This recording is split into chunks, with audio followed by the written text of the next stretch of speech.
सोचिए आप सुबह उठते हैं, हैंडपंप चलाते हैं और आपके सामने निकलता है पीले रंग का पानी। अब सोचिए अगर यही पानी आपके पीने, खाना बनाने और रोजमर्रा का इस्तेमाल का पानी हो तो। एक रिपोर्ट के अनुसार उत्तर प्रदेश के कम से कम 3 गांव औद्योगिक कचरे से प्रभावित हुए हैं। कुछ गांव में लोगों के सामने ऐसी डरावनी स्थिति आई है और सबसे चौंकाने वाली बात यह है कि यह समस्या आज की नहीं है, यह कई दशकों से चली आ रही। मामला है उत्तर प्रदेश के कानपुर देहात और उसके आसपास के प्रभावित इलाकों का, जहां औद्योगिक कचरे के कारण मिट्टी और भूजल में जहरीली हेक्सावेलेंट क्रोमियम यानी कि Cr+ के प्रदूषण की बात सामने आई है। समस्या शुरू कहां से हुई है? एक रिपोर्ट के मुताबिक इन इलाकों में लंबे समय से औद्योगिक कचरे के गलत तरीके से निपटान और डंपिंग की समस्या रही है। जब औद्योगिक कचरा जमीन पर या जमीन के भीतर गलत तरीके से जमा होता है तो बारिश और दूसरे प्राकृतिक कारणों से उसमें मौजूद रसायन धीरे धीरे मिट्टी में जा सकते हैं और फिर मिट्टी से भूजल तक पहुंच जाता है, यानी जो पानी जमीन के नीचे जमा है वही प्रदूषित हो जाता है, जिसे लोग हैंडपंप या दूसरे स्रोतों से निकालकर इस्तेमाल करते हैं। यह समस्या 1970 के दशक से बनी हुई है। नेशनल ग्रीन ट्रिब्यूनल यानी कि एनजीटी से जुड़े रिकॉर्ड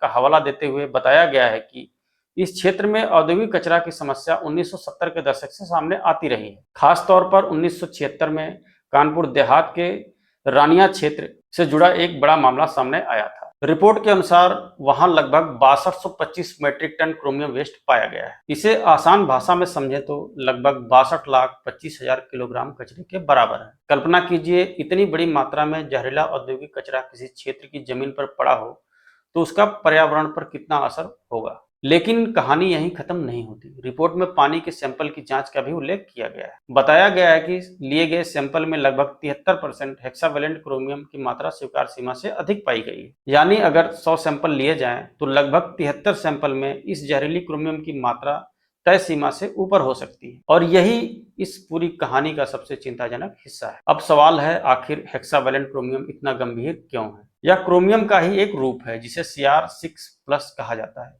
यह एक विषैला रासायनिक प्रदूषक है। औद्योगिक प्रदूषण में इसकी मौजूदगी विशेष चिंता का विषय होती है क्योंकि लंबे समय तक इसके संपर्क में रहना स्वास्थ्य के लिए नुकसानदायक हो सकता है। इसलिए जब यही पदार्थ भूजल में पहुंच जाए और वह पानी रोजमर्रा के इस्तेमाल में आने लगे तो मामला सिर्फ इन्वायरमेंटल पोल्यूशन का ही नहीं, यह पब्लिक हेल्थ का मुद्दा बन जाता है। तस्वीर में एक महिला हैंडपंप से पानी निकालती हुई दिखाई दे रही, लेकिन उस पानी का रंग समान नहीं है, पानी का रंग पीला दिखाई दे रहा है। यह तस्वीर इस समस्या की गंभीरता को समझने के लिए काफी है, क्योंकि जब आपके घर के पास लगा हैंडपंप ही साफ पानी की जगह संदिग्ध रंग का पानी देने लगे तो आपके पास सवाल के अलावा कुछ भी विकल्प नहीं बचता। क्या यह पानी पीने लायक है?